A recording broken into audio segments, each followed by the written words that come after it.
Saya sebagai orang luar, saya cakap, I'm telling you this, kalau you dah ke tahap having sex, mak bapak azan kat telinga pun you all boleh buat kan, sebab you duduk universiti. Sekarang tak payah check in hotel, Airbnb semua banyak.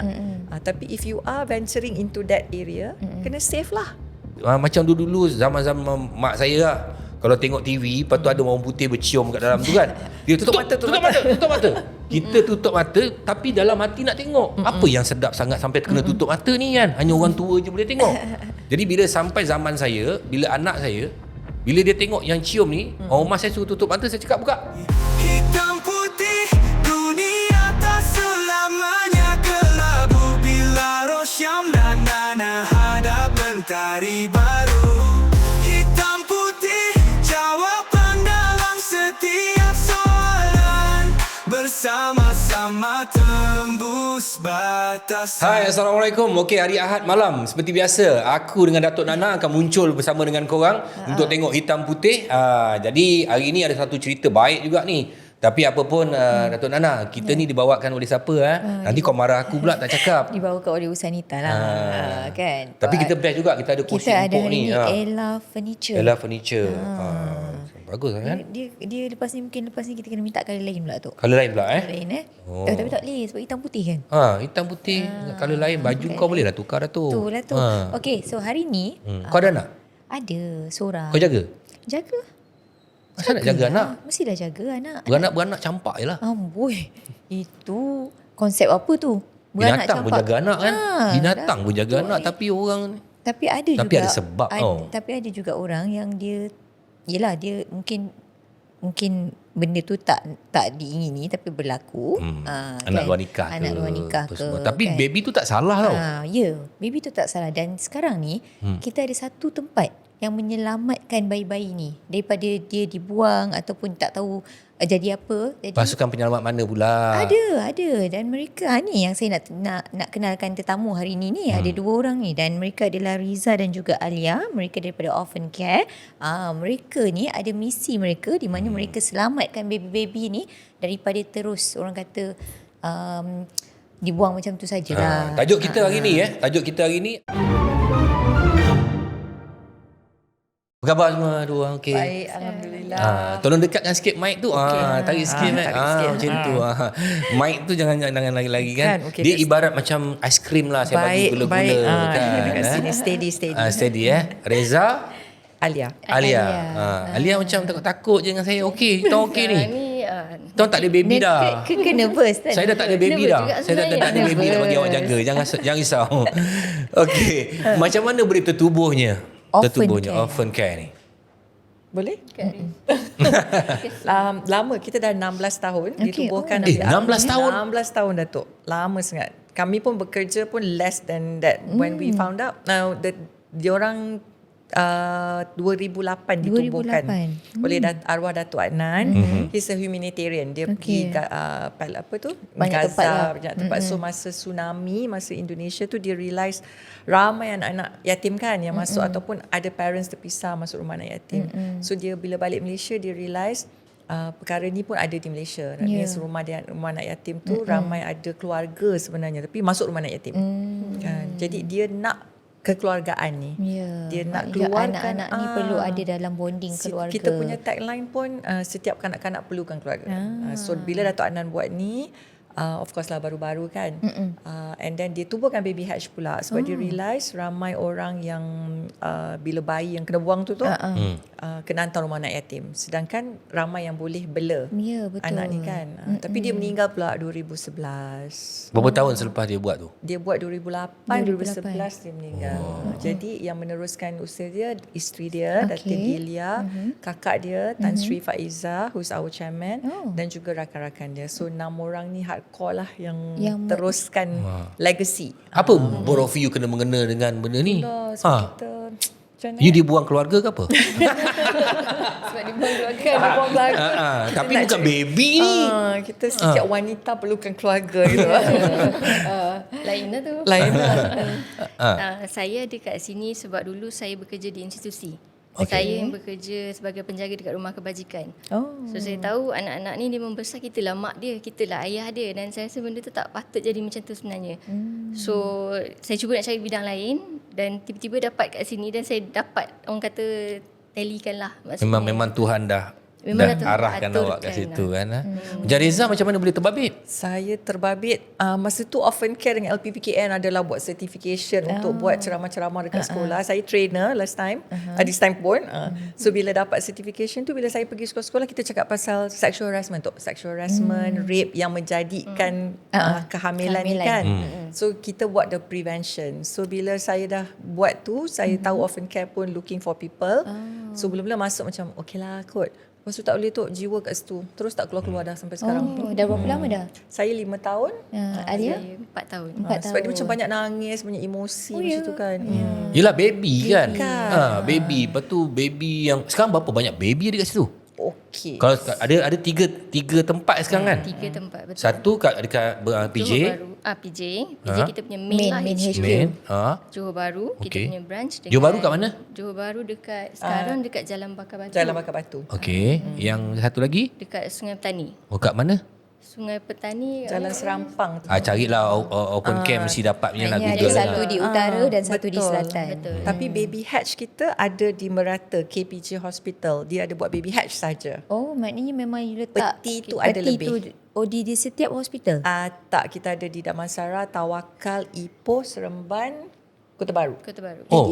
Dan satu di Anur Bangi. Jadi yang setiap yang ada hatch punya tempat tu memang sentiasa ada ke? Ada nurses, I mean kita sediakan tempat lah. Jadi Tak, kalau I mean, ada baby tu memang Orang sentiasa letak kat berisi. situ. Tak juga tak sebenarnya. juga. Tak juga. Sebab nak masuk hospital Nak masuk- ni orang orang takut. ya, ya. ada security guard, ada apa Dan kan. this year banyak juga actually orang letak dekat KPJ compared to last year. Oh ya. And in fact, number of baby safe kita this year adalah number yang paling tinggi sepanjang 16 Tahun tahun, ni? beroperasi. Alamak. Okey, di antara faktor jadi perkara-perkara macam ni yang you nampak kenapa ada banyak orang buang baby. Okey, satunya anak luar nikah. Ada tak orang yang berkahwin buang hantar baby juga? Ada tak? Ada. Yang berkahwin. Dia Yang dah berkahwin dia hantar baby kat situ. betul. Fa- Jadi kalau kita tengok macam kenapa tak jaga kan sebab dah kahwin. Tapi dia banyak faktor lah. Kalau kita dah duduk dengan mak dia, bila kita dah borak, bila kita dah dalami apa isu sebenar dia, kenapa dia hantar baby kat situ, baru kita faham kenapa. Adakah masalah kewangan dia? Adakah dia adalah mangsa abuse? Adakah dia sebab betul-betul tak mampu in the midst of nak bercerai. So daripada dia jaga dan dia tak mampu jaga, better off dia stand dekat kami. Banyak faktor lah Datuk. Tapi kalau macam orang yang jenis yang dah kahwin ni, dia hantar, lepas tu dia datang melawat lagi ke tu dia tinggal terus? Ada yang memang dia tahu dia memang nak hantar je, dia nak move on. So dia serah je anak dia dekat orang. Dan ada jugalah, tapi kalau kata ikut kita punya prosedur, memang dia boleh tengok lagi baby tu dalam masa 2 tahun. Sebab dalam masa 2 tahun tu memang kita buat pemantauan lagi. Oh, dia boleh datang tengok ah. Dia boleh datang tengok, kita lah yang arrangekan, tapi direct communication tu tak adalah. Kami kira orang tengah lah di antara mak yang angkat dan Dengan ibu kandung. Ibu kandung. Maknanya boleh berhubung antara ibu kandung dengan Boleh. ibu Tapi angkat. kita pun nak stresskan tu. Kita bukan rumah anak yatim tu. So Tahu-tahu baby tu lah. tak besar dengan kita. Dan Habis dia, tu? dia kita jaga macam between 2 minggu ke 4 minggu sementara tunggu Nak proses pengangkatan. Dia ada proses dari So segi kita jagalah documentation. sekejap. Kita ada caretaker yang memang duduk situ, tinggal dekat office tu jaga. Sebab kadang-kadang orang letak baby kan pukul 1 pagi, 3 pagi kan. So baby tu sementara bila ada kalau katakan yang pregnant datang pada kita bantu sampai dilahirkan. So Alia punya team akan bawa pergi hospital sampai lahir dan counselling. Sama ada diorang nak jaga sendiri ke ataupun nak serah keluarga angkat. Sebab kalau kita tak buat macam tu yang buang-buang baby banyak tu sebab diorang takut. Tu banyak orang kata ni apa benda nak menggalakkan orang apa ni kan. Tapi banyak boleh menyelamat lah. Kalau tidak dia campak apa semua ke sini ke dalam tong sampah betul-betul. Nyawa pun dah tak ada sometimes. Dalam kan? banyak-banyak kita selamatkan pun hari-hari kita dengar orang buang baby juga kat luar kan. So tetap ada lah macam mana pun. Maksudnya jaga 2-3 minggu lepas tu cari keluarga angkat. Sementara jaga tu adalah proses tim Alia cari family angkat yang ada list lah. So kerja behind the scene tu banyak tu. Oh, jadi mana-mana siapa yang nakkan anak angkat pergi kat Boleh orphan ke care orphan ni. care. Daftar, kena daftar dulu lah. Daftar sama juga daftar kita dengan JKM dan Alia boleh cerita lah nanti proses-proses dia kan. Tapi kenapa pada zaman hari dulu-dulu saya tahu juga memang banyak lah orang buang bayi tapi sekarang kita tak lagi dengar. banyak. Lagi banyak sekarang dah ada social media kan, jadi banyak lagi ramai orang buang bayi. Adakah sebabkan kehidupan sosial yang ada dekat luar yang membuatkan banyak anak-anak luar nikah yang lahir? Okey, yang tadi dah kahwin tu tak mampu apa semua saya faham. Saya faham keadaan dia, tapi yang lahir anak luar nikah banyak yang terus hantar dekat ni tu makin banyak ni. Kenapa jadi macam tu ah? Yang saya nampak orang kita akan anggap budak-budak yang pregnant anak luar nikah ni, kita akan nampak dia macam budak-budak sosial. Judge kan. Dia judge terus budak-budak ni budak-budak sosial, tak faham agama dan sebagainya. Tapi kalau kita sendiri tengok kan Kak Riz kan, anak wanita-wanita yang minta pertolongan kita ni sebenarnya budak-budak yang naif je sebenarnya Datuk. Naif. Ya. Betul. Kebanyakan orang yang naif. Ya, kalau dia tak naif dia pandai. Betul. Dia pandai gunakan perancangan keluarga lah apalah dia pandai. street smart. Yang mana tak naif tu dia street smart kan. Yang naif ni terpedaya. Ya, betul. Terpedaya dengan cinta. Untuk mangsa rogol, kita lupa Oh, tentang ya. yang kan mangsa rogol, mangsa keadaan, sexual harassment, molestation, semua banyak. Dia orang tak faham benda tu why jadi kat dia orang kan. So cases alihan dia memang banyak lah. Mental dia orang torture tu kan. Sangat. Bapak tiri rogol, mak punya boyfriend, abang sendiri. Serius lah. Yelah. Kan? Ada yang hamil cousins. Macam-macam Saya pregnant, lah bapak dia rogol saya. Macam itulah. Kan. Lepas tu kita orang datang minta tolong, kena marah pula. Kenapa report. Macam tu. Rupanya bila counselling, saya dah kena molest dengan uncle tu dah lama sangat. Macam tu. So benda tu banyak berlaku. So Alia lah kena mental kita health ni tu. dia takut. Masyarakat kita ni dia takut nak ke depan. Takut nak ke depan satu. Bila orang mengandung anak luar nikah ni, kita terus judge. Kita terus hentam dia. Tapi kita tak pernah tengok apa sebenarnya dia. Satu naif, satu kena rogol. Satu lagi mangsa keadaan. You know, benda-benda macam ni. Terus kita cakap dia, oh dia ni jahat. Betul. Perempuan macam ni jahat. Terus jadi assuming. lepas tu pula family. Family pula bila anak luar nikah ni dia rasa, yelah, of course kalau kena kat kita pun kita rasa malu juga kan. Malu juga, supaya kita punya perbualan ni menjadi iktibar lah untuk orang kat luar sana tapi kan. mesti ada juga kan parents yang hantar bila dia tahu anak dia. Kadang-kadang ada yang hamil luar nikah, mereka hantar dan mungkin dia tahu okay, tak apa, you duduk dulu kat sini, cukup sampai ni. Nanti ada juga think of something lah. dia think of something, mungkin kahwinkan anak dia and then ambil balik the baby ke macam mana kan, mesti ada berlaku benda-benda macam tu. Ramai juga actually mak ayah yang datang hantar dan sedih lah sebenarnya tengok atas sebab dia busy bekerja, so tak dapat nak catch up dengan aktiviti anak apa. So kadang-kadang ada yang datang dengan dilema, saya nak keras sangat pun tak boleh, saya nak biar sangat pun tak boleh, macam-macam lah faktor. So bila dia datang tu dengan mak ayah dia, kita sebenarnya kita bukan buat pengangkatan sahaja, kita actually nak juga because bagi saya sendiri secara personal, tempat terbaik baby tu adalah bersama dengan mak ayah kandung dia. Bagi saya dengan keluarga kandung dia. So kita tengoklah kalau ada support keluarga dan memang boleh jaga, dan by all means kita nak dia bersama mak kandung dia. Dan kita tengoklah mana yang kita boleh buat. Kalau memang betul-betul tak boleh, dan the result is adoption lah. Tapi ada tak bila anak-anak yang dah kena adoption tu tiba-tiba dia nak balik? Setakat ni kita tak ada. Sebab saya sendiri pun memang tak nak deal dengan konflik-konflik yang macam tu. Sebab kita kesian dekat anak tu. Dia dah bertukar tangan, dia dah kembali, dia dah ke keluarga, dan mak dia nak balik dan bertukar balik. So tak ada lah, sebab kita ada counselling. Sebelum dia nak adopt tu kita dah betul-betul counselling. So dia tahu yang proses pengangkatan tu terbaik untuk anak dia. Okey, Reza. Alia. Cuba bagi saya 2 cerita setiap seorang. Kenapa sampai anak dia masuk lantung? Mesti ada ceritanya. Orang tu kenapa, mengapa. Cuba cerita. At least 2 story. At least satu. Kita orang kan baby save dah 600 lebih kan. Setiap story tu semua lain-lain tu. Okay. Di antara story yang paling you rasa macam Mula-mula dengan Alia. Alia. Banyak, tapi antara yang saya paling ingat lah kes yang depan office. Dia sebab kita dah ada baby hatch yang kita dalam bahasa Melayunya peti pelindung bayi lah. So ada 2 gate. So satu gate kecil, satu gate besar. Gate besar tu memang tutup. Kalau malam lah kita balik office pun tutup. So ada gate kecil yang accessible 24 jam. Saya dulu memang datang awal pukul 6.30 dah sampai office. So dah masuk tidur semua. Tidur kantor. Dah masuk tidur. Penat. Saya duduk jauh. So saya akan tunggu sampai pukul 8 tu. So tiba-tiba saya dengar ada staff jerit dekat luar. Dia panggil orang dalam tu kan. So saya marahlah juga kan, kita tengah relax kan. Lepas tu saya pergi tanya dia kenapa. Lepas tu dia letak kotak atas meja kaca macam ni, dia ada depan office kita. Dia kata ada baby dalam tu. So rupanya daripada pintu kecil tu dia nak masuk, dia ingat parcel. Pukul 7 lebih tu. So bila dia kata kenapa orang letak, delivery guy letak dekat situ kan. So bila dia buka dia nampak kaki. So bila dia bawa masuk, yang saya yang angkat baby tu keluar, memang kecil lah sebab dia letak dalam kotak helmet. Macam kotak helmet je. Kecil je tu. Macam baru lahir lah. Baru Sangat-sangat baru lahir. Dan kita tak tahu bila dia diletakkan. Tetapi kami actually ada dapat lah, orang kata ada orang contact tanya ada tak orang letak baby semalam. Dia nak make sure.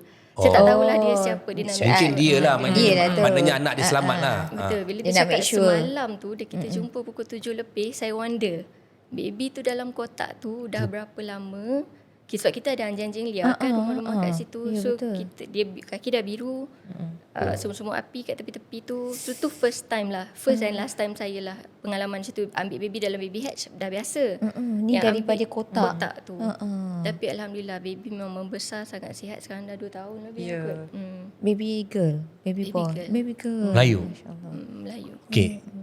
Itu satu cerita. Ya. Oh, saya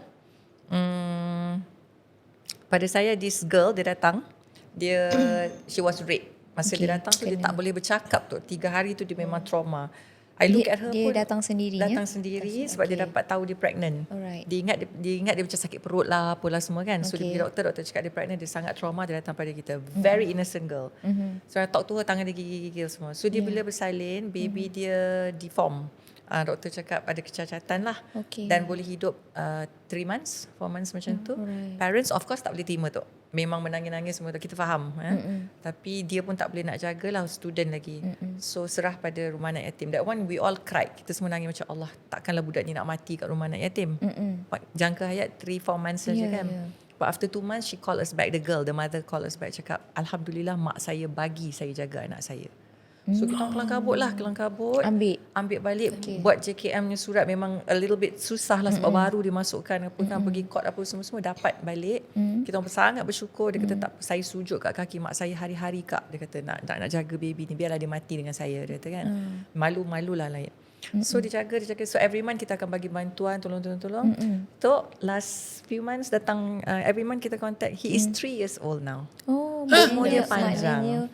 Tak seperti yang dijangka. Dia punya deformity tu pun dah kurang, cuma dia paralyzed, blind. Tapi dia jaga anak dia dengan penuh kasih sayang. Yalah, sampai sekarang. And she graduated. Dia bawa baby dia pergi graduation. She's proud of the son. Dokong sana, she's married. Husband terima semua, everything. So Dia kena rogol Dia dirogol. So that's one of So the yang pada another- saya very inspiring, because of course there's so many cases yang kita rasa nak bantu kan, tapi that baby is a special baby And for dia us pun lah. it's not easy pada dia nak layan, nak lalu journey dia sampai dia nak dia ada. bukan orang senang, you know, that kind And of then thing. kita perempuan pula kan, it's not easy for us untuk, yelah mesti orang akan tanya ni anak siapa, kenapa And dia then dalam lahir. keadaan macam tu pula kan. So what about among the few lah. Kebanyakan kes ni orang Melayu ke? Melayu lah. You tak terima bangsa lain hantar anak ke? Habis tu? Tapi kebanyakannya Kebanyakan Melayu. Sebab I think Maknanya tempat you ni open untuk siapa bangsa pun. open semua. Okay. Tapi I think sebab Melayu community lah Community dan culture kita kot Datuk. Sebab kita nampak kenapa dia orang datang, mungkin yang yang non muslim ni mungkin lebih menerima kita yang tidak. So nak pecahkan rantai mindset kita tu agak susah lah. Ada yang datang Chinese ini tak ramai sebab maybe bila dia found out anak dia pregnant ke apa, dia orang accepting lah dia boleh sedara ke apa tu lah. Macam kita Melayu malu dulu kan. So Melayu dulu sanggup buang anak sebab anak pregnant. Tapi bila dah counselling ke apa, some of them boleh terima. Ada ke macam student-student yang terbabit daripada IPT yang dalam kes-kes mengandung anak luar nikah? Of course ada. Banyak ke sikit? Saya boleh katakan dalam ramai-ramai tu yang IPT lah. Serius? Kebanyakan lah. Maknanya the most tu adalah IPT lah. Takkan dia punya dia hantar baby tu, maksudnya takkan dia pergi kelas? Tak Dia- lah tu. dia pakai- Ada yang pergi kelas terpaksa lah pakai yang baju besar. Nak suruh I think memang diorang academically pintar. Tapi I think dalam social, dalam kehidupan diorang kurang faham benda ni terjadi. And like Alia said, most of them tak nampak tu pregnant diorang. Maknanya orang tak tahu langsung yang diorang ni pregnant. Ada yang beranak roommate sendiri tak tahu yang roommate dia pregnant. Datang kita orang, dia yang trauma tengok kawan dia beranak dalam toilet. Sebab dia sorok dengan baju tu lah. Lepas tu dia boleh cakap, patutlah dia tak meniarap buat kerja. Kan baru dia macam recall balik, patutlah kawan aku macam kejap penat. But that girl is pregnant. Tapi saya selalu pesan dengan diorang, awak tahu tak, all this while Allah dah tutup aib. Sebab dia tak bagi orang nampak apa you besar. Sebab the moment, yang saya tak tahu kenapa, the moment dia masukkan kita 8 bulan tak nampak sangat. Tapi bila kita dah bawa pergi check up, tiba-tiba nampak perutnya. Kita tak nampak, masa dia datang tak nampak macam 8 bulan pun. Tapi bagi saya itulah kuasa Tapi Allah. sebenarnya 8 bulan tu kalau nak ikut dah besar dah sepatutnya. And kita pun selalu cakap dia orang yang ada yang tok ramai beranak sendiri tu, beranak dalam toilet seorang-seorang, lepas tu datang bawa baby dengan berdarah ke office. Beranak kat mana tadi? Dalam toilet, habis tali pusat potong sendiri. Macam mana? Maknanya itulah kekuatan Tali pusat juga. potong sendiri. So kita selalu cakap you are very lucky sebab you hidup. Katakan you mati, anak you hidup macam mana? Ataupun anak you mati, you hidup macam mana? So from now onwards we want you to be better lah. Tapi anak tu tak berdosa. Ramai orang cakap anak lawan nikah, tapi pada kita tu anak syurga tu. Ya, dia tak dosa. Sebab dia tak berdosa. Ya, dia tak tahu. And these pregnancies are unplanned.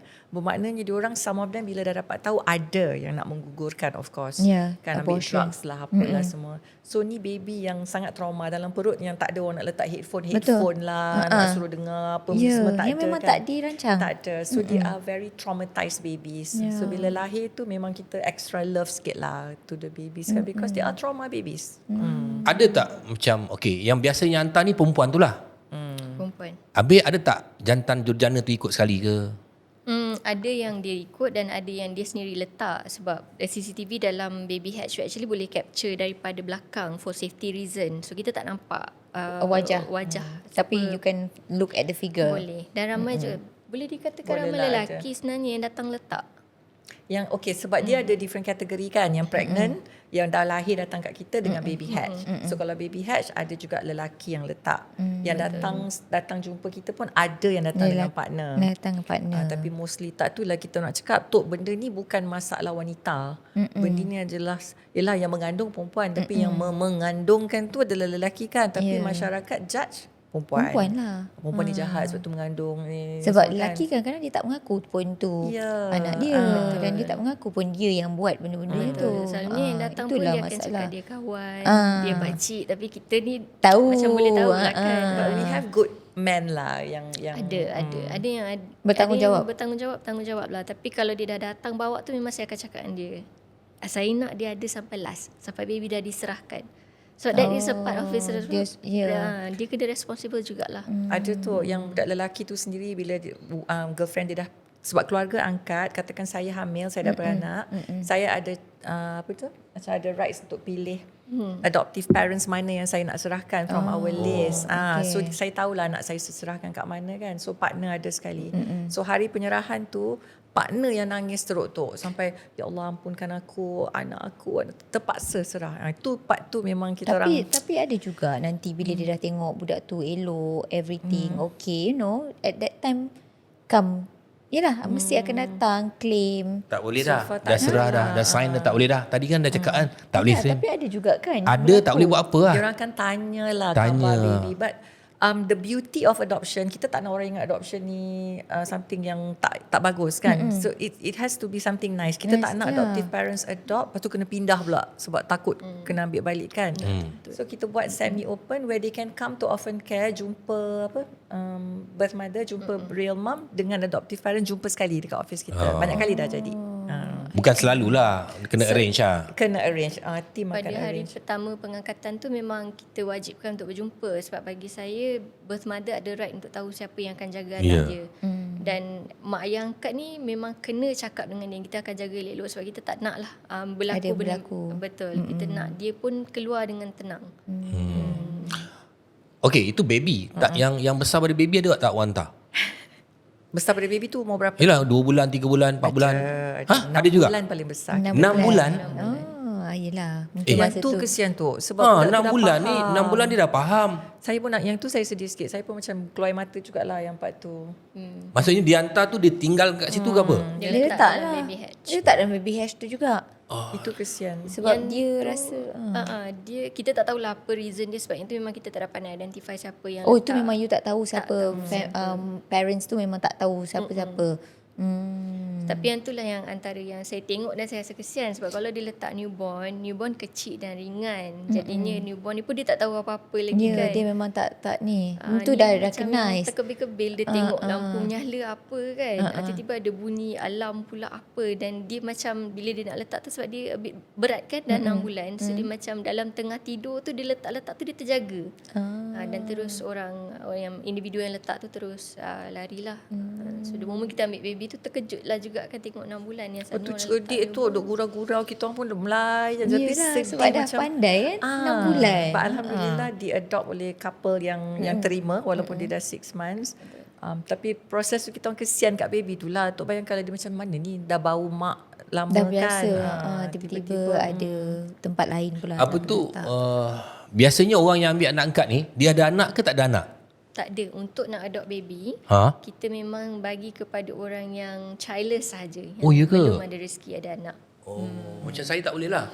Tak boleh lah tu. Lepas tu saya minta adik Adik angkat lah. Walaupun dia macam contoh dia dah ada anak tapi dia nak ambil anak angkat pun Tak boleh. Yang tu kita sarankan ambil yang 2 tahun ke atas lah.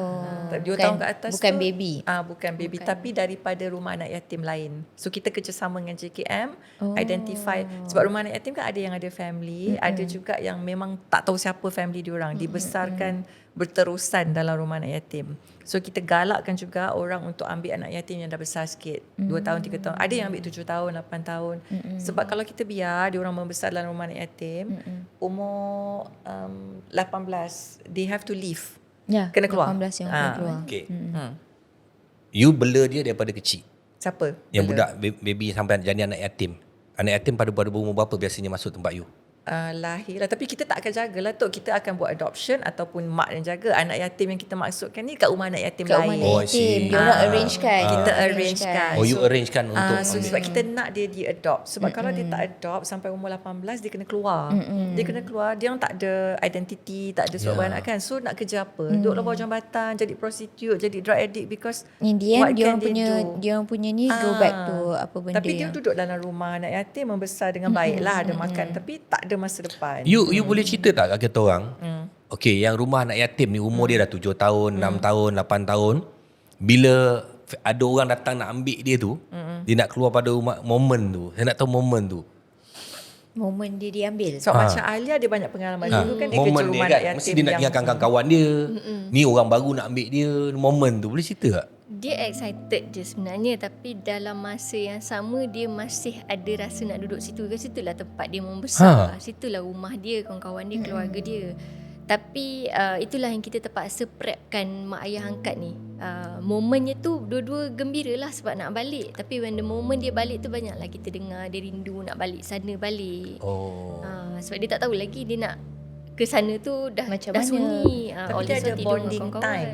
That means mak angkat tu boleh datang bapa angkat a couple of times to meet them. Mana masa cuti before bawa balik, kenalkan. Supaya nak bagi dia ada bonding. Ya, sebab ambil anak angkat yang dah besar, challenges dia lain tu. Budak tu membesar dalam keadaan yang sangat keras. We have parents yang share macam sedih lah cerita. Dan dia kata budak tu pun akan ada satu stigma yang mana macam ni safe ke pergi, macam mana parents angkat ni. Ada budak ni, the father cerita dia dah balik rumah lah. So dia tanya bapak dia macam, dapur semua boleh makan ke dalam dapur ni? Bapak dia kata yes. Semua boleh ambil. Dia macam tak pernah duduk Tak pernah ada Lepas tu dia bawa experience. makanan masuk bilik. So bila bapak dia tanya kenapa? Oh, takut malam-malam nanti lapar. Sebab kat rumah anak yatim kan makan pukul 7, 8 dah habis. lapar. Ada lagi seorang cerita, dia pergi majlis ke apa, anak dia suka ludah dalam food. So bila bapak dia tanya, why do you keep doing this? Kenapa? Oh, tak nak orang curi makanan dia. Sebab that's how dia sedih tu kalau you Dia dah dengar been apa macam tu. Yelah, macam dekat sana makanan ni kau dapat banyak ni je.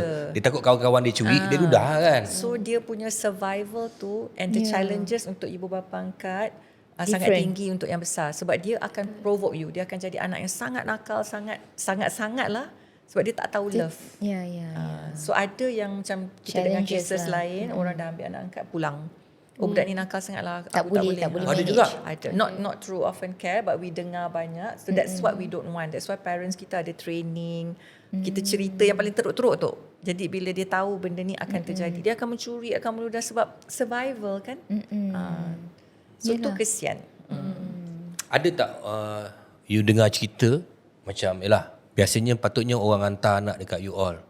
Tapi you dengar cerita orang tu dah buang anak tu mati apa semua.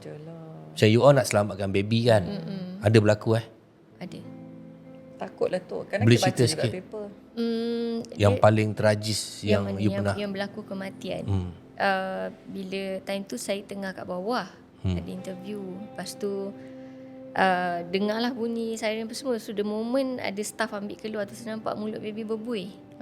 Waktu tu tak meninggal lagi. Tapi saya terus kejarkan tim lah. Kata ini memang kena bawa cepat lah. Sebab bila the moment saya nampak Dah berbuih tengok tu dia punya reaction tu dah different. Tak nampak macam yang selalu kita nampak. Macam tak normal So lah. bila staff on the way nak pergi ke hospital tu memang dia meninggal dalam perjalanan. Dan salah satu benda yang saya ralat ialah proses pengebumian lah. Apa? Bila tak ada waris, Susah lah, tak ada nama. Jadi kita terpaksa bekerja dengan NGO lain untuk uruskan pengebumian baby. Kalau macam tu urusannya macam mana? Urusan ni terpaksa sebab di bawah forensik kan. Jadinya pihak NGO yang memang dia buat untuk pengebumian orang-orang yang tak ada waris ni, dia akan kafankan macam tu je lah. Jadi tempat tu akan kubur semua Nama pun tak ada. Nama tak ada. pun tak ada. Sebab tu tak diregisterkan kan. Yalah, nama pun tu tak yang I ada. macam Just wonder. imagine kita lahir, lepas tu mati, lepas tu kita pergi ke tanah perkuburan, tak ada siapa ikut kita. Ya. Hanya kaki tangan yang kita tak kenal. Dan dia pun orang kata memang beberapa hari Dia pun tak tahu di apa. atas dunia ni. That's why selalu kita sedih sebab when we look at the babies, dia orang tak minta tu kena lahir macam tu. Tapi alhamdulillah dia orang ada masa juga saya tengok macam ya Allah kesiannya, tapi saya rasa syukur sebab dia datang ke orphan care. Kalau dia buang kat luar, Ya. maknanya mati Lagi kena kita tak gigit tahu apa, semut ke lagi apa kita tak kan. tahu apa akan jadi pada Tapi bayi-bayi tu. sementara lah. Tapi dia dah duduk kat syurga dah. Ya, betul. Dia dah duduk kat syurga dah kan. Tapi ada tak orang tomah-tomah you all buat benda-benda ni? Biasa tu. Ada juga. You buat benda baik apa? Kita buang baby, kita galakkan zina. Ada tak? Menggalakkan zina tu antara yang paling ramai lah. Orang cakap senang buat dan datang letak kat kita. Because ada tempat. Maknanya orang mengata apa yang orang ni misunderstand the concept and actually objective of the orphan care. Habis macam mana you tangkis benda-benda macam tu? Advocacy.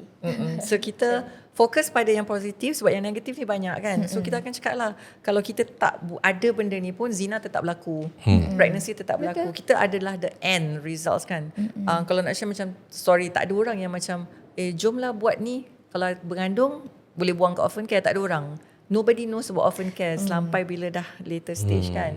And then kita pun tak nak orang duk ingat orang yang datang sini adalah semua orang-orang yang jahat, semua orang yang terbabas. Dia banyak cases. Tak, siapa yang nak jadi macam tu sebenarnya? Itulah. Okey, kena rogol, tak nak. Siapa yang nak mengandung? Walaupun dia ada boyfriend, Suka-sama bersinar, suka ke, suka-sama-suka.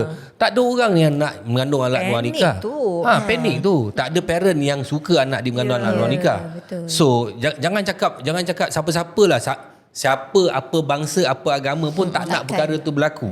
Tak nak kan? Tapi benda tu kadang-kadang dugaan daripada Tuhan juga kan. So Anak yang kita, kalau kita ni ada anak perempuan, Ya. itu perkara yang paling kita takuti sebenarnya. yang kita nak cakap dekat sini ialah anak, walaupun anak luar nikah, dia orang ada hak untuk hidup. Betul. Ada hak untuk happy di atas muka bumi ni. Jadi orphan care ni sebenarnya tempat untuk menyelamatkan dia orang.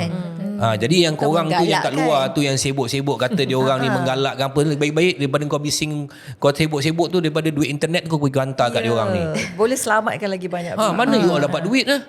You orang kaya Kita kalau kaya senang tu. Arwah Datuk ni kaya lah kot. Dia set up tapi funding daripada corporate tu ataupun orang awam. That's why kita punya website semua kita buka untuk donation. Ada yayasan yang buat bagi grant juga. Tapi biasalah grant kan you have to work hard for it kan. So kita struggle juga lah. In that way we are struggling, tapi alhamdulillah sustain okay. Tapi of course duit yang masuk akan pergi balik kepada Baby. baby's Yelah gaji beneficiary. staff semua kena bayar kan. Kenalah tu kalau kerja free Ya, sikit ya. lah juga kan. Kita mungkin tak ada dah kat sini. Ya, faham. Siapa yang nak menjaga ni kan? Tapi ramai juga orang salah faham tu. Bila NGO je, awak dapat gaji juga mahalnya kena bayar sewa rumah. So takkanlah NGO je kena rumah yang paling teruk. Tak boleh. Kan staff yang paling Semuanya kena miskin. selesa. Kan baru itu nama NGO. Taklah lagi selesa, lagi banyak kerja yang kita boleh buat. So far you all punya promo, I mean ni lah macam mana you all, I mean orang nak tahu pasal Orphan Care ni, you all ada website, you all ada dekat mana, apa Kita ada nama? website, that's why kita try macam ni. Alhamdulillah dapat buat podcast ni, InsyaAllah ramai orang tahu lagi pada kita. Lebih ramai tahu, lebih Nah, tu ramai yang I kata tadi, kalau donate you all boleh share. Donate satu dapat selamatkan nyawa lagi. Sebab mungkin tak jadi pada keluarga kita, tapi mungkin jadi pada orang yang kita kenalkan, macam budak-budak universiti yang dengan mungkin kawan diorang go through these issues, tahu mana nak minta tolong. Funding, yes. Kita pun ada nak buat charity fundraising high tea in November, InsyaAllah. okay. Itu untuk collect dana. Dan ramai orang cakap, dana ni buat apa? Yes, of course lah, Banyak pergi benda ke akan baby pergi lagi. balik kepada beneficiaries kita. So kalau nak share, you punya FB, IG, Orphan Care website. Foundation juga, IG orphancare.foundation, Facebook pun Orphan Care lah, website pun Orphan Care Foundation. I see. Semua. Kalau you Google aja Baby Hatch akan keluar. Semua information kita tu. Tu. Saya nak ni lah. Nak donate. Saya nak ajak rakyat Malaysia yang korang yang tengok ni. Aku nak korang tak nak, jangan bagi banyak je. Korang bagi RM10 je. Alhamdulillah. RM10 je seorang. Kan? Okey, masuk ke dalam akaun dia orang. Okey, sekarang kat bawah ni aku tulis di bawah ni, akaun dia orang RM10 je. Kan, kau nak bagi lebih kau punya pasal, tapi minimum RM10 je. Kan, daripada ni RM10, kita membesarkan orang baby ni kan. Actually you ada 3 organisasi tempat ni. How much you perlukan setiap bulan overhead? About dia dengar macam banyaknya 70,000 almost. 3 tempat ni? 3 tempat. Tapi sebab kita ada Tak banyak. staff, Tak banyak. staff, lepas 70,000 tak banyak. Maintenance tu api air takkan Ya. kita pakai lilin kan. Kerja internet semua nak kena bayar. Jadi So maknanya 3 tempat RM70,000. Lebih kurang. jadi maknanya 70,000. Kalau katakan ada 1 juta rakyat Malaysia yang tengah tengok ni, 1 juta korang bagi seorang RM10, dah berapa 10 juta tau. Berapa tahun dia orang boleh buka lagi banyak tempat. Bukan nak menggalakkan, nak menyelamatkan. Aku bukan nak menggalakkan zina atau anak luar nikah, tapi nak menyelamatkan. Jadi bila ada tempat-tempat macam ni, Kita dapat selamatkan nyawa bayi ramai tu. nyawa kan.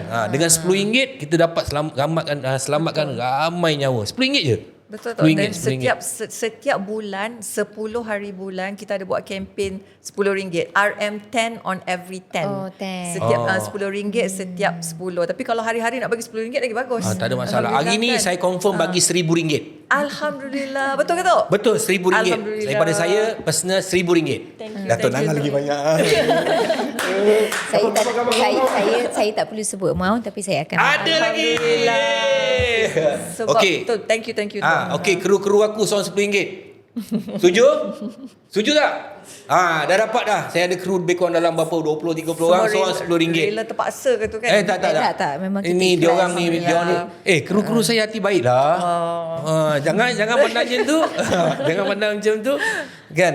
Jadi sebenarnya ada tempat-tempat bukan hanya yang orphan care ni saja, tempat-tempat yang macam gadis-gadis yang bermasalah ni pun ada juga. Tapi sebenarnya dana. Betul. Benda ni kalau nak hidup dengan dana di mana kalau ada dana maknanya benda tempat ni akan lebih hidup dan anak-anak ni lebih selesa duduk kat Tapi situ. sebenarnya memang rakyat Malaysia ni perlu ada positivity sebegitu sebenarnya. Kalau kita tengok kat negara luar barat mereka memang menitik beratkan tau tempat-tempat macam ni, tak kira lah orphan ke orang ataupun orang tua ke, they are very like, they make sure tempat tu memang ada duit untuk disalurkan supaya mereka yang di situ dijaga dengan rapi. Betul, macam orphan care pun kita audited, kita memang di-audit. So duit pergi tu semua duit keluar, duit masuk jadi memang sangat dijaga. untuk rakyat Audited, Malaysia sebenarnya. And kalau donation pun tax exempted.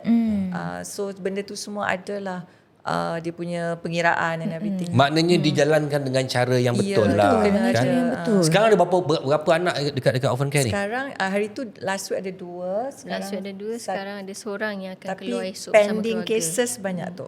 Maknanya yang satu tu dah ada parents Dah angkat. ada parents. Tu dia proses dia macam bila satu baby je, maknanya kerja kena jalan lah, kena carikan ibu bapa angkat, kena pergi Dan proses proses tu pun mahkamah. makan masa. Bukannya pergi proses tu mahkamah. senang kan. Proses tu Kita documentation. ada banyak macam Datuk kata rumah pelindungan banyak kat Malaysia. Tapi Baby Hatch the only one is Orphan Care dan juga kita lepas The only one, The only one Baby Hatch lah dekat satu Malaysia, kita je dah ada Baby Hatch. Dan kita ada social worker sebab banyak rumah pelindungan sayangnya memang beri perlindungan pada pregnant girls and all that. Tapi selepas tu pemantauan kurang. Tapi alhamdulillah macam kita sebenarnya social worker akan visit the family every 6 months tu. Akan tengok progress, akan jumpa mak bapak, and then kalau dah habis pemantauan tu dalam proses 2 tahun, kita still ada contact lagi. Sebab kita nak tahu, dan itu yang Pastikan. datang buat birthday lah dekat office, kita makan kek selalu tu. Orang celebrate birthday hantar bawa anak kan. Aku rasa kalau macam aku macam nak dimanjakan je, aku masuk kat dalam tong tu malam kan. Mesti dia Tak orang muat lah pula tong tu. masuk dalam tu, dia orang selamatkan Tak aku. muat tu. Setengah kepala je tu. Siap bagi duit lah. Ini duit untuk jaga aku. Yang macam sorry, I tambah sikit je masyarakat punya impression. Orang kata sanggupnya dia orang bagi anak angkat. Kita ada satu kes nenek lah, maknanya anak dia dirogol. Anak dia pregnant, Okay. datang pada kita minta bantuan. I think this is a twin baby. Bila dah lahirkan, dia tak nak community dia tahu anak dia pregnant. Sebab community dia kata very judging. Yeah. So bila hari penyerahan, dia cakap dengan yang dah dipilih ibu bapa. Masa tu saya memang nangis sangat. Sebab dia cakap dengan bapa angkat tu, dia kata, saya serah cucu saya pada Tuan. Sebab kalau kami jaga, anak ni akan membesar sebagai anak haram, anak zina, anak Yelah, apa, anak luar nikah. cakap-cakap orang. Community. Anak saya pun akan dilabel perempuan liar, perempuan jahat sebab mengandung. Tapi saya serah pada Tuan sebab, anak ni akan membesar sebagai anak syurga, anak anugerah Allah. Yeah. So tolong jaga cucu dengan saya. baik. Saya serah dengan ikhlas. Sebab baby yang sama tu, kalau you pilih jalan ni, anak zina, anak haram, anak itu sampai besar. Baby yang sama ni you serah kepada keluarga. Padahal ni. anak tu tak salah, tapi nanti salah, in the end anak of the yang day dia sama. punya journey tu dia jadi yang tak baik lah. That's why bila kita tengok all these babies, pada kita lah macam Alia pun banyak selalu nangis sebab alhamdulillah future baby ni terjaga. Terjamin. Daripada dia kena label sampai Betul, besar. betul. Kan? Saya rasa label tu kena tukar. Dia tak boleh pakai anak haram kan. Ya. Tapi itulah Sebab tu kita masalahnya. Tak, kita panggil anak syurga. panggil Tapi itulah yang digunakan oleh masyarakat Malaysia ni. Kita kena tukar lah benda tu. Dia tak boleh panggil macam That is why Orphan Care dia put dia punya mission and vision tu has like what dia orang ingat. Sebab tu walaupun orang ingat oh ni tempat nak buang baby, actually no, mentality tu bukan buang, selamatkan. itulah. Itu macam Sama juga contohnya dengan anak yang diselamatkan. Contoh. Aku tak dapat lagi dia punya term nama tu daripada anak haram. Dan ramai juga orang yang akan cakap tu nak letak tu anak haram dekat tempat Orphan Care. Orang masih menggunakan ayat tu, orang masih melabelkan benda tu. Betul. Dan kita pun nak orang tahu ibu-ibu yang meletakkan baby ni, alhamdulillah some of them become someone already. Kan dia orang mulakan hidup baru, they become somebody. Tak, dia orang tak nak jadi macam tu pada diri dia orang. betul. Yang orang yang kaki kutuk, kaki apa ni semua, dia tak kena kat batang hidung. Tak kena. Betul. Alia banyak that deal with the mother sendiri dan adoptive parents. So dia banyak When you said about anak haram semua tadi kan, saya terfikir salah satu benda ni antara benda yang paling challenging yang kita hadap dalam team lah. Bila parents angkat sendiri ada stigma kepada baby-baby yang kita panggil sekarang ni, term dia anak tak sah taraf. Dulu-dulu mungkin kita cakap anak haram semua kan. Tapi bila dia tanya, so anak yang akan diberi kepada dia ni anak tak sah taraf lah ya? So kat situ bila dia sendiri ada stigma, dan saya pun ada stigma lah macam mana saya nak bagi. Sebab anak itu bagi kami semua kat sana memang amanah kan. Tak kisahlah mak dia buat salah ke apa, saya tak nampak kepada kesalahan tu. Itu yang masyarakat kita nampak. Masyarakat nampak salah tu dulu. Masyarakat tu tak nampak baby tu clean je, bersih je. Tapi bila orang yang nak ambil dan tanya dan ada definisi tu kepada anak yang dia bakal jaga, dan kita pun itu antara salah satu benda yang kita kena ubah lah. Macam tak cakap tadi kan, ada tak term yang lebih better? Alia berapa anak? Satu. macam mana you bagikan kasih sayang you? Okay, bila dulu you tak ada anak. Okay? You buat kerja ni. Tiba-tiba you ada anak. Macam mana you nak membezakan kasih sayang kepada anak sendiri dan anak yang you dapat daripada orang you jaga ni? Macam mana? Adakah sama you bagi atau apa? Kalau saya boleh bagi sama, saya bagi sama.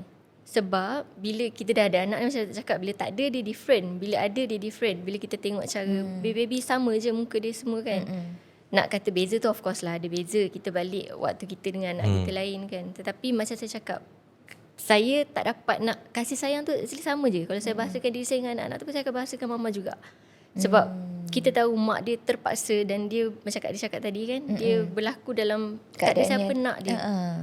Walaupun dia akan ada parents kemudian, kalau dia parents ke dekat parents dia lah kan. Tapi kasih sayang kami dekat sana untuk anak-anak ni memang sama. Saya tak tahu nak bezakan macam mana. Sebab anak tu anak yang saya selamatkan. Saya nak dia ada keluarga walaupun saya tak dapat nak jadi mak dia, tapi kita nak dia ada kehidupan, ada keluarga. So ada tak berlaku anak susuan daripada awak? Tidak. Tidak tak ada Tak ada. Sebab takut pula kan nanti nasab dan sebagainya lain leceh pula. kan. Kadang-kadang Tapi baby tu minum apa? Susu ni je lah. susu formula lah tu. Susu formula tak ada minum susu ibu Tak ada.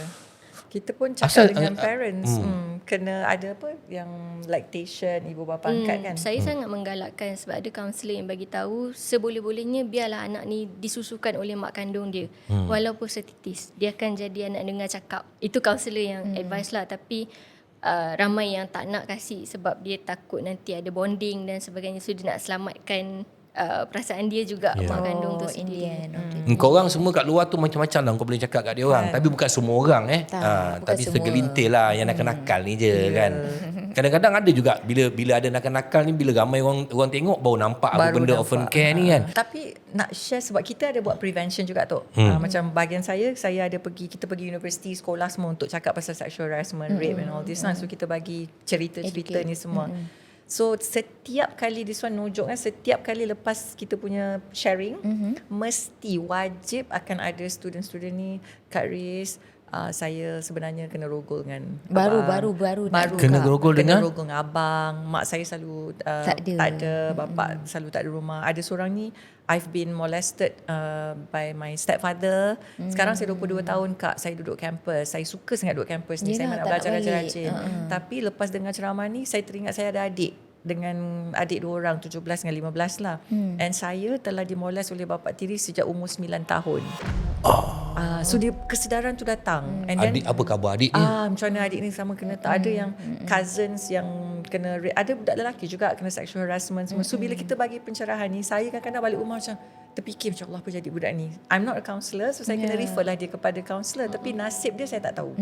Tapi nasib baik dia ada ni, so dia kan boleh put a stop lah insyaAllah kepada perkara-perkara yang jadi kan. So sexual harassment, rape ni semua sangat banyak. Saya pun rayu pada parents, please lah take note benda-benda ni.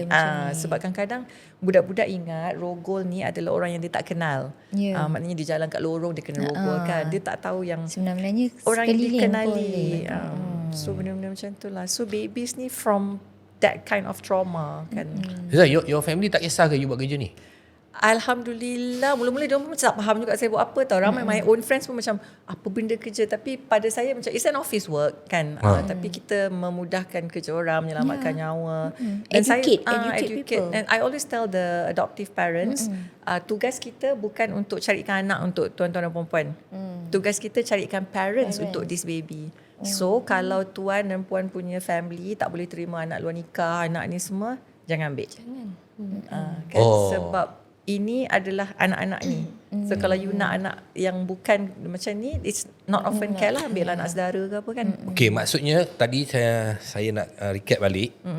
Kalau katakan orang tu perempuan tu dah mengandung anak luar nikah, dia boleh pergi jumpa you all juga kan? Yes. Dan boleh berancang lah macam mana sejak lepas anak ni lahir, boleh kan? sangat-sangat. Sebab ini yang paling penting. Betul. Dia orang jangan kau sorok, lepas tu kau beranak, belum tentu anak tu hidup ke mati. Betul. Dengan lepas tu baru kau nak taruh dekat Hatch tu kan. dekat kotak tong hitam ni. Lagi baik kalau kau dah tahu benda dah berlaku.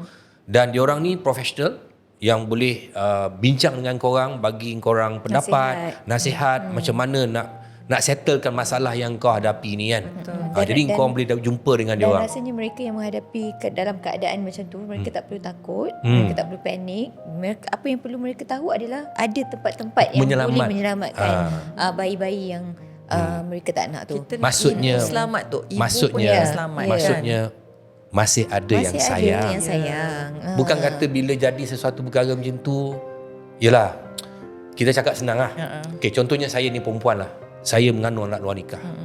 Aku nak jumpa mak bapak aku belum tentu. Oi, takut. Memang makan penerajang ni kan. Betul. Aku nak jumpa kawan-kawan aku malu. Kan? Aku nak jumpa siapa? Siapa yang boleh terima aku? Kita akan beranggapan macam tu. Sebenarnya ada kawan-kawan yang boleh menasihat, tapi sekarang ni tujuan kita buat podcast ni ada tempat untuk mengadu. Jadi jangan Dan kita pun bagi information supaya mereka boleh cari orphan care ni. Dia kalau macam saya mengandung, kalau saya pilih jalan pertama, maknanya tak cakap, diam, takut apa semua, beranak senyap buang lah. Pasal tak ada pilihan. Tak ada siapa-siapa yang tahu. buntu tau. tapi Mau kalau- tak buntu. Kalau betul katakan tu. jadi pada kita, tiba-tiba kita ni naif. Biasanya berlakunya kita bincang tadi naif lah. naif. Dia tak tahu apa benda. Tiba-tiba lah dia shock dengan jantan ni, jantan ni pregnant. Lepas tu tak bertanggungjawab. Panik tau. Panik. Bunuh diri pun dia orang pernah selalu cerita kan. Dia Ada bunuh diri? Nak Dia bunuh. tak try lah. Nak try. Sebab ramai je mental health sekarang kan memang isu kan. So ramai yang kata almost nak bunuh diri, bunuh anak dan sebagainya. Tapi kalau saya boleh share lah satu benda yang saya rasa ni masyarakat perlu tahu.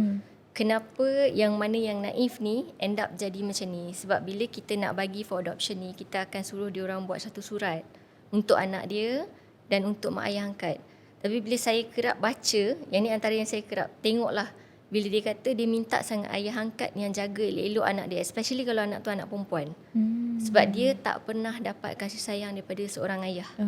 Bila kita kaji mak ayah bercerai waktu muda ataupun dan sebagainya. Jadi Broken family. fitrah perempuan kan dia memang nak kasih sayang daripada lelaki. Jadi bila benda tu dah berlaku, nampak macam salah tu totally salah dia kan. Itu yang saya nampak. Saya perlu cari root cause kepada setiap kenapa dia different punya problem. Jantan pula ambil dan kesempatan. Ya. of course. Kan dia ni dah tahu dia dia tak pernah dapat kasih sayang pada seorang ayah. Bila ada lelaki yang sayang dia rasa extra lah. bagilah apa semua kan. Dia pun naif, tak tahu. Sebab tu saya selalu cakap tak tahu aku salah, aku nak kecam lah. Pendidikan seks tu penting tau. Betul. Itu yang kita orang pergi sekolah-sekolah tu, sebab we all tak nak cakap sex education. Kita cakap awareness. Awareness, Kan, kalau cakap education macam dia Kita mengajar gunakan pula ayat kan. yang lain. Kan. Sex awareness Tak, benda ni penting sangat tau. Macam dulu zaman-zaman mak saya lah.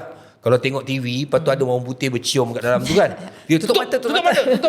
Kita tutup mata, tapi dalam hati nak tengok. Apa yang sedap sangat sampai kena tutup mata ni kan. Hanya orang tua je boleh tengok. Jadi bila sampai zaman saya, bila anak saya, bila dia tengok yang cium ni, orang rumah saya suruh tutup mata, saya cakap buka. Cakap dia, tengok. Ini budaya dia orang. Kita tak boleh buat. Kita tak boleh buat. Ini budaya dia orang. Sebab tu orang putih ni dia masuk lagi teruk perangai dia apa semua sebab budaya dia macam ni. Kita jangan. Saya cerita dengan anak saya, masuk je form 1, saya akan cerita sex very nice. Tapi kalau you dapat yang halal punya, cun. Betul. Kan kita cerita seks ni apa ni Betul ni. Educate lah. Educate lah kan. Tapi banyak kan orang Melayu ni benda tu dia rasa macam Tabu sangat. bukan dia rasa macam kau cerita apa ni? Kita budak ni. Dia tak boleh macam tu kan.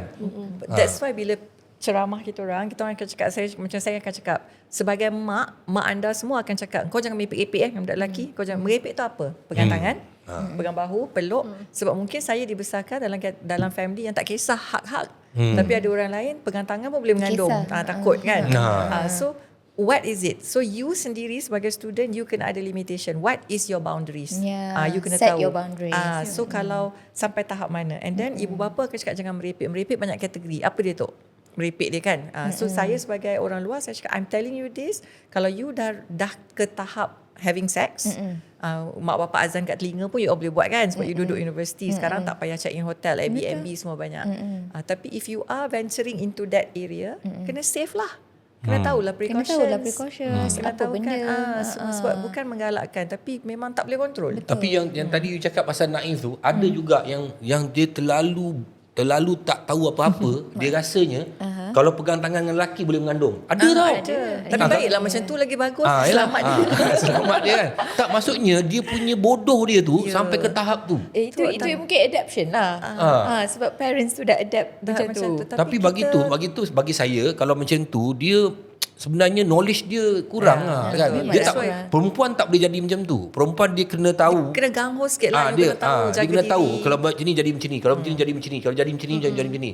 Sebab tak jadi pada diri kita, jadi pada kawan kita. Okey, bila kawan kau pregnant, duduk satu bilik asrama atau satu rumah, kawan kau pregnant, kau nak buat apa? Kau ambil baju kau belah, ni jahat. Belah. Tak. Macam mana kau nak selamat, nak tolongkan dia. So that's why this knowledge is very important. Very important. Dia sebenarnya berbalik-balik kepada kita punya rasa bertanggungjawab. Rasa bertanggungjawab. Yang you all buat ni bertanggungjawab lah ni. That's why kita selalu cakap dengan dia orang, with sex comes responsibility. Seks adalah tanggungjawab. Dia bukan benda suka-suka. Bukan benda yang kan. Orang yang berkahwin pun sometimes ada macam alamak tak tahu pun pregnant. Kan. Apa lagi yang tak berkahwin. We have a case Yang pun, dah 3 bulan tak datang bulan lah yang. You pregnant kan? Entahlah. Kan? Alah yang dah ada dah yang. Kan. Itu kahwin tu panik juga kan. Panik-panik. Ini orang yang tak kahwin. Anak ke-5, ke-6, kenapa pregnant lagi? Ada yang tak sedar pun dia pregnant kan. Sadly, Mungkin aku nak suruh bini aku pregnant lah. Ya, saya lah. macam lawak. Tak boleh? Boleh? Tak boleh dah. Kilang dah tutup. Kilang buka. Tu anak berapa tu? Production tutup. Anak you berapa? 5. Cucu 6. Oh, Alhamdulillah. Cucu 6. Kan? Asal? Macam terkejut kan? Handsome lagi kan? Apa tu? Kau ni bila Tak aku ada, cakap. saya senyum pun salah, gelak pun salah. Tak boleh Tak, kena menggembira. cara Gembira. kau. Tak, bila cakap nampak handsome kan? Kau macam... reaction tu. Tak ada. Dia jumpa Datuk hari-hari dia tengok handsome lah kan. Dah tak larat nak tengok dah. Kan. Tapi dia cantik kan? Tak ada mak Cantik. dia. Nampak tak? Dah start dah. Kan? Topik kita pasal selamatkan baby tau. Kau ni aku tengok macam baby dah tu. Aku nak selamatkan kau. Jadi apa? Datuk nak selamatkan atas kategori apa? Betul soalan tu. Selamatkan atas kategori apa? Tak ya juga kan? Aku nak selamatkan kau. Kau ada lelaki. Kan? Takkan nak bagi adoption pula tu. Aku nak buat kau adik angkat aku lah. Adik angkat sebab? Sebab aku bagi aku duit banyak. Ambil lah suami sekali jadi adik angkat tau. Saya dengan Datuk Nana ni dalam ni kita selalu gurau-gurau. Dia orang pun tahu. Tapi suami saya memang rupa sama. Dia ni Adik angkat juga. Tak, dia ni sebenarnya meminati Rosyamno. Jadi bila dia cari lelaki, dia cari bukan macam aku. Tak ada mana tu. Tak ada, Dia tak ada, dulu tak pernah kawan dia cakap dia pernah selalu hantar surat kat saya. Masa zaman-zaman surat tau. Dia hantar surat tapi saya tak balas. Datuk baca tak? Saya bayar mana banyak sangat surat dia punya surat daripada mana. Pandai je. Mana ada. Tak adalah. Okey, alhamdulillah dan saya harap cerita kita hari ni pasal orphan care. Orphan care ni sebenarnya memberikan banyak maklumat kepada semua orang Dan tentang apa yang mereka lakukan kita kena puji lah. Ya, Sebab puji ianya sangat lah. sangat-sangat orang kata cuma mentaliti orang Malaysia ni kena ubah sebab mereka memberi satu objektif dan mission mereka tu menyelamat mama dan mereka membantu lah orang-orang kat luar sana. tapi orphan care ni boleh tutup tau. Boleh tutup kalau tak ada ni. Ni aku nak ulang balik. Apa kata aku nak dalam podcast aku ni hitam putih ni aku nak lancarkan kutipan RM10 setiap orang. RM10 kau bank in je online. RM10 untuk dia orang hidupkan jaga baby-baby ni kan. Dan pada anak-anak yang kat luar sana yang dah terjerumus. Jangan risau benda tu dah berlaku pada diri korang semua. Tak apa, cari orphan care. Diorang banyak boleh bantu kau. Jangan sampai kau dah beranak baru kau nak cari diorang. Masa kau pregnant tu dah tahu, jangan pergi makan ubat tak tentu arah nak gugurkan anak. Sebab itu di antara sebab kadang-kadang anak tu jadi cacat. Betul. Banyak kes orang nak gugurkan anak, dia makan ubat tapi Allah punya kuasa tetap ada anak baby kat dalam perut, anak tu keluar cacat. Itu dosa besar tau. Dalam kita buat dosa, lepas tu kau cacatkan dia lagi dosa dan kau menanggung hidup budak tu nanti sampai mati dia menanggung dosa. Jangan risau. Dosa dah buat, tak boleh nak buat apa, kita boleh minta ampun dengan Allah Subhanahu Wa Taala sebab Allah itu Maha Pengampun. Tidak ada satu dosa pun yang Allah tak boleh ampunkan kecuali dosa kita sesama dengan manusia lain. So, orphan care ada tempat untuk anda rujuk. Dia terjadi satu hal, carilah orphan care, insya-Allah mereka boleh bantu anda ya. Terima kasih Terima Thank you, Alia. kasih. Alia dan Riz. Riz. Nama betul apa Riz? Riza, pendek je. Nama lelaki. Itulah pasal. Tapi itulah saya selalu kena tulis Puan Riza. Kalau tak Puan nanti Riza. orang confuse. Anak berapa Puan Riza? Seorang juga. Seorang juga. Seorang ni. Oh memang korang memang ditakdirkan dengan anak Itulah seorang tu kan, jaga anak besar orang dah lain anak lah. saya dah. Ya, perempuan lelaki. Jangan lelaki. Lah, Oh tu pun saya selalu warning dia. Jangan dah ada girlfriend ke apa kan. Tak nak nanti kan baby open. thank you everybody. Jangan lupa untuk saksikan 9 malam setiap hari Ahad. Setiap hari Ahad di YouTube channel Usanita dan juga kasih. Suhan Channel. Bye. Bye. Bye. Assalamualaikum. Oh